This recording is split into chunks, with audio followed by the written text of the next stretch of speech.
Good morning, good afternoon, good evening, wherever you are in the world. Welcome back to Searchlights. We're going to give it just a minute or two for people to find their way into the room. We know that there were several of you waiting, which is lovely. Makes us really excited to know that you found some time to join us today. But we'll give a little bit more time just for anybody who might be joining us, and we'll make a start in just a moment.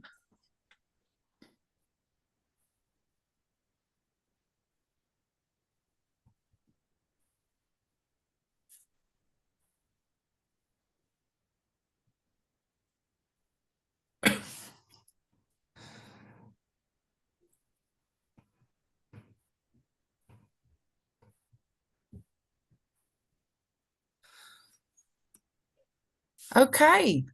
Good morning to everybody, or certainly good morning from a rather dreary looking UK. I think you can tell by the lighting that the days are getting a little bit shorter now and a bit colder too. So I'm certain some of you are joining us from warmer climes. And as usual, it'd be lovely to know exactly where you are in the world by saying hello in chat and letting us know where you are. Welcome back. We're now in our third season of Searchlights. Where's the time gone? For those of you like us who've been returning from a summer break, we hope that you were well rested and obviously wish you very well for the academic year ahead. And for those of you who may be approaching a break for the end of your academic year, hopefully at some point you will also feel well rested. A gentle reminder that we keep ourselves on mute for the benefit of the conversation, and that the chat box is there for you to ask any questions that you've got about today's sessions. At the end of our last season, we do take time to look back and review how you've engaged with different sessions across the season. We had a look, and the library of sessions that we have now got, and you can find within our support pages, to sort of better understand which themes you engaged with in higher numbers. And we found that although our sessions with external experts, and we're planning some of those again for you this year, were very popular, the thing that seemed to have the maximum number of engagements was actually that where we were joined by one of our colleagues, Rachel O'Neill, who is leading a team of education advisors, of which Polly is one, and I was previously, looking at the way in which you can engage with your data, whether that's universal data that you use with all learners like CAT4 or NGRT or any other type of assessment of that nature, or your more targeted data. And we wondered how helpful it might be, or how helpful rather you might find it, for us to maybe host occasionally what we call a case study session, where we will investigate with our old sort of Senko hats on, if you like, anonymized data, and think about the types of questions that we might ask ourselves of that data to look at and investigate a little bit more about the learner, and consider possible next steps. As well as letting us know where you are in the world, excuse me, if you could let us know in chat if you think that could be something that you would find useful, that would be really helpful, and then we can shape those sessions for you into the future. So for today's session, we're going to be focusing on a publication that's from the UK, that in July was published by the Ambition Institute and the Confederation of Schools Trusts. Now, although we're very aware this is a UK publication and we're being joined by people from all over the world, we do think it has got applicability outside of the UK. Just to give you some context, though, it provided insights from over 8,400 schools, and it was exploring the way that educational settings are implementing inclusive practices for students with SEND. So you can see why we thought it might be quite useful. We've taken a moment to think about the 5 key insights that were generated from the report, and Polly and Debbie and I are each going to choose one of those to talk to you about in a little bit more detail. But what we will do is make sure that the URL for that report and all its detail is available to you for you to have a look at a later date if you'd like. So I'm going to hand over to Polly, who's going to talk to you about the first of those insights. Polly. Thank you, Emma. Yes, so insight 1, really interesting, is all about establishing those strong foundations for inclusive practice. So a bit like a building, if that base isn't secure, then everything built on top is at risk of collapsing. So to think about what do these foundations look like in a school setting, and how do we build them effectively? And it starts with truly knowing your children, which sounds really easy, but sometimes these easy and simple things are often forgotten. We think we need to do things that are big and grand. But knowing your students, knowing your children, knowing them well, getting to know them early and checking in regularly, that deep understanding of each child must be paired with insights into those individual barriers to learning. And once you've got those that knowledge, then you can begin to shape those inclusive strategies that are going to be meaningful and effective. Now, if you joined us for our episode just before the summer break in June, you'll remember our discussion on the different phases of transitions. And these transitions, as we always discuss, so repeating myself a little bit, whether that is between those year groups, different schools, different key stages, are those critical moments for building relationships and embedding that inclusive practice. And they actually offer really valuable opportunities to understand how to best support the children that you're working with. There's many schools also emphasize the importance of planning ahead. And again, when we reflect on that and apply it to sort of our day-to-day lives, we naturally plan ahead. So why wouldn't we do that in school? So meeting families, learning about the family dynamics, listening to their experiences, understanding what their hopes are for their children. And these conversations give you those rich insights that you can then share across the wider school team, which may include Senko, safeguarding lead, parent support advisor, and any other specialist teachers. So the more knowledge that can be shared that's relevant, then the better that child could be supported. And then once you've gathered that contextual information, you can then combine that with your quantitative data. So like attainment scores, and if you're using ability scores or you've got some wellbeing scores, you can pull all that data together. So you then got that dual lens where you can interpret the numbers, that you've got that data, but you can also apply that to those lived experiences of each child. At GL assessment, tools like PT and NGRT series, so that's the attainment, CAT4, cognitive ability, and PASS, which identifies those sort of non-academic barriers, are those tools that can allow you to triangulate that data for a fuller picture. But regardless of the tools you use, whatever you're using, the goal is the same, is to piece together that holistic view of a student. Interestingly, and from a lived experience as well, many schools do report that the data does often align with the professional instincts.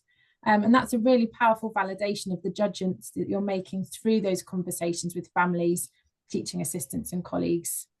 Some schools might collaborate with external professionals. So those are people like educational psychologists, speech and language therapists, to deepen their understanding and refine approaches where things are getting a little bit stuck maybe. Like in my own experience, regular inclusion meetings have been invaluable. And these were just weekly sessions where we brought together key staff. So myself as the Senko, our safeguarding lead, parent support advisor, and also our deputy head who also had inclusion responsibilities. And we shared and reviewed information. And the protected time to share the information was invaluable. The support was well coordinated, it was consistent, and it was effective. And we also had a shared language. And by doing that, by having a shared language and aligning of strategies, you can see real progress. And not just academically, schools, there's that side of it that is important, but you also see that progress in students' personal development and well-being as well. So sort of to bring that all together, we've got some sort of key areas for building those strong foundations for inclusive practice. So get to know your students really early and get to know them well.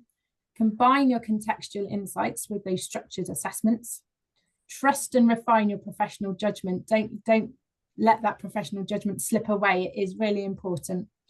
Collaborate across teams and with families. The families are really important.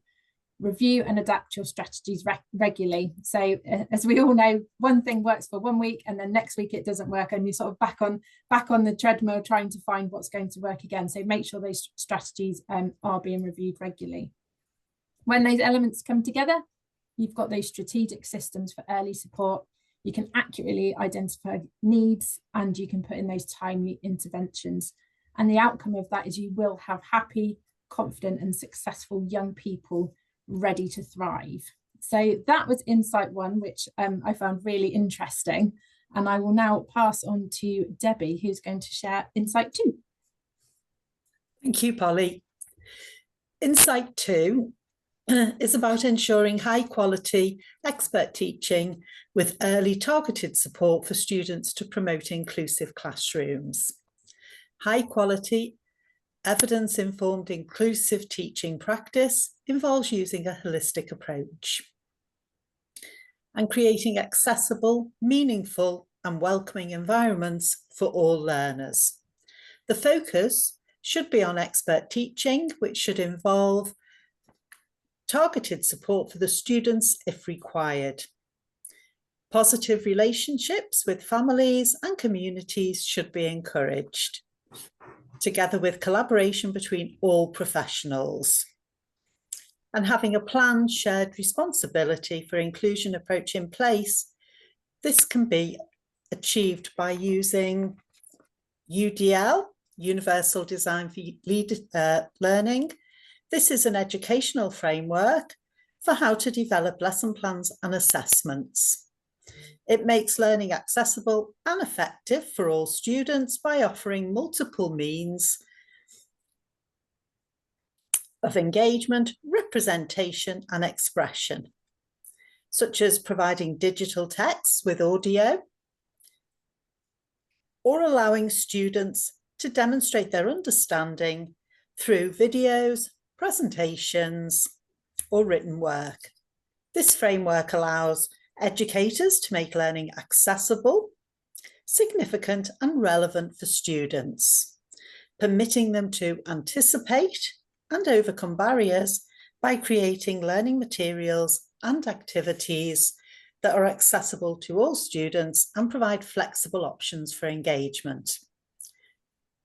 Data-informed instruction entails educators regularly collecting and analysing student data to inform decision-making regarding modifying the curriculum, as well as differentiating their teaching to meet the needs of individual students and addressing any barriers to learning. It's very important to foster peer and professional collaboration, encouraging interaction and support between students and their peers will help to develop their social skills. All professionals involved should work as a multidisciplinary team to support the best interests of the student. In addition, family members should also be included in the planning, delivery, and supporting of achievable goals to help the students meet their targets. Evidence-based practices, or EBDs, are required. Practitioners should utilise instructional strategies with demonstrated effectiveness, taking into account active learning, metacognition, and formative assessment to support their students' learning journey. Active learning is an approach that fully engages students in the learning process through activities, problem solving, and discussions aimed at encouraging greater comprehension and improved retention of knowledge. Metacognition allows students to be aware of and understand their own thought processes. And this is in three main areas: planning, monitoring, and evaluation. Modelling thought processes can help students self-regulate their learning, and formative assessment is an ongoing process used by educators to monitor student learning and provide feedback that can improve teaching and learning and allow for timely interventions.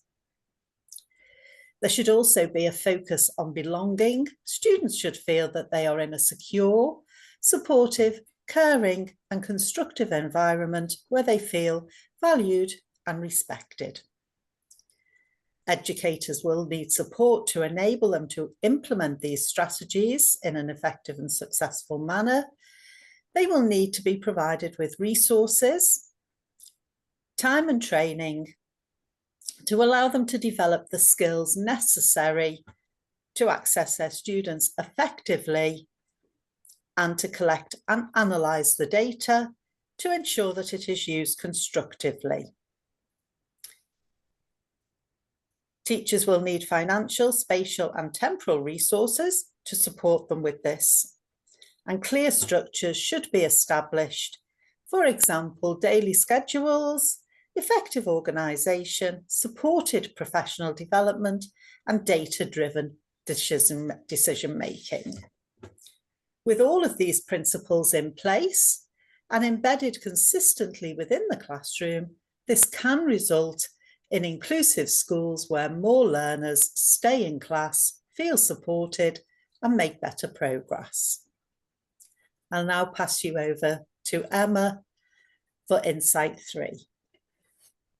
Thank you, Debbie.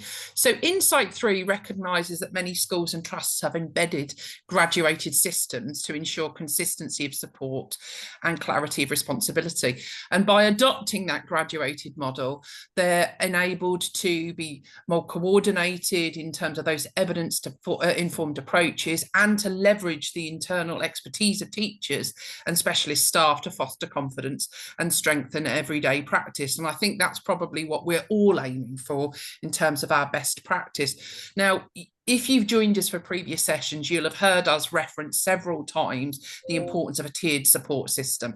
That terminology might be different in your environment. We might talk about graduated models. Some people might talk about waves of interventions, and others a multi-tiered support system, or MTSS.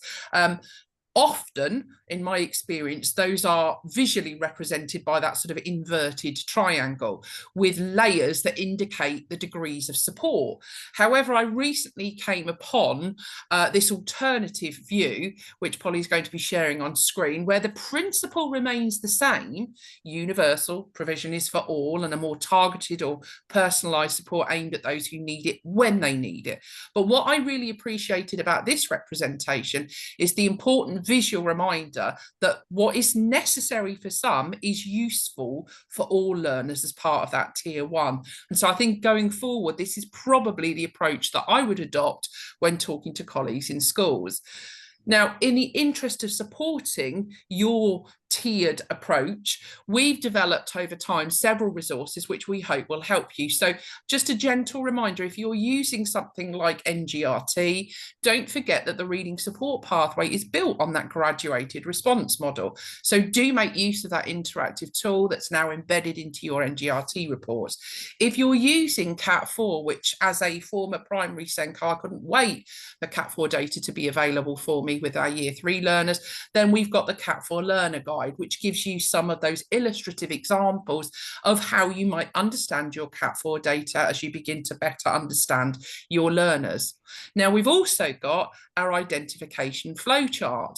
Now, this has been designed, I'll be honest, around my previous working practice, and it is a universal approach that we hope will give you a mechanism to start framing your own approach. Now, quite probably a lot of you have already got these systems set up and you'll have your own resources, but just in case this might be useful, we wanted to share it with you. And essentially, this flowchart has 3 main parts. The first offers that useful sort of foundation, as I mentioned, to build your own tiered referral process specific to the context of your setting. And that essentially will help you to build that consistent model that can be familiar to all practitioners engaged around it over time. And we will make sure, of course, that we share the link to this particular PDF with you during the illuminations part of the session.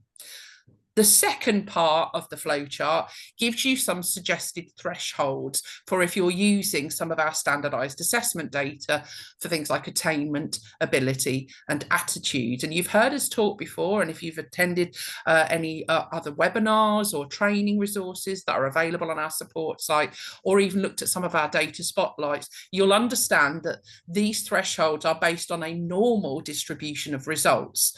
And so what's really important for us to remind you of is you need to consider these thresholds within the context of your learners and your settings and determine whether your student population is in fact typical and where it may not be. And we know often in international contexts where there are a larger number of students, perhaps with English as an additional language and so on and so forth, you might need to make some adjustments as necessary to represent your population. And then the final part of that flowchart are some helpful reminders as to the sort of data and evidence that's essential for contextualizing quantitative data. We always talk about the importance of looking not just at the numbers, but beyond, understanding the learner as a whole. And so although these results from standardized assessments can provide those really powerful benchmarks and allow you to make those useful comparisons for attainment and progress, they should never be considered in isolation. And so I think that's a really important thing that we're trying to remind you of in that last part of the flowchart. And so just circling back to the report for a moment, the other standout for me from that third insight was the coherent and expert targeted support that they described as the transparent approach that schools and trust adopted in terms of outlining their core offer.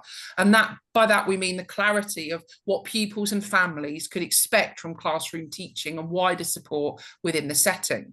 Now in England, that is a requirement for local authorities to describe provision that's ordinarily available to all children and families.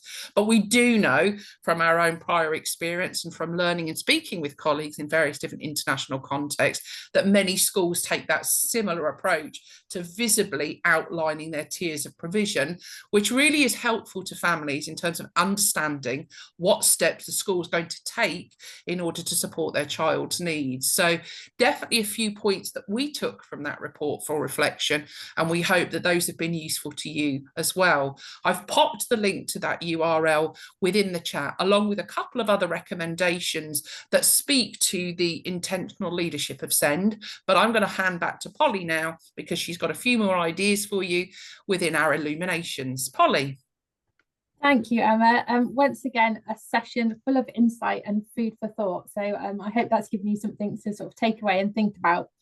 Our illuminations this month, due to the content where we've been quite busy and giving you a lot of information, just comes as a summary to our discussion today. So bringing together those insights for you to take away and consider within your own settings. So just a reminder what we covered, we looked at early identification so that you can plan for success. Looked at that high quality teaching, making sure that it is evidence informed, and then looking at those clear and consistent systems so for universal provision and those targeted interventions. As Emma says, she has popped the link into the full report so you can explore the other insights as well. But we picked those three as a starting point that we thought were really interesting. So please do make use of those resources.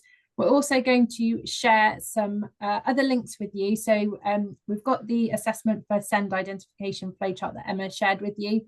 So that's a link that will be going into the chat.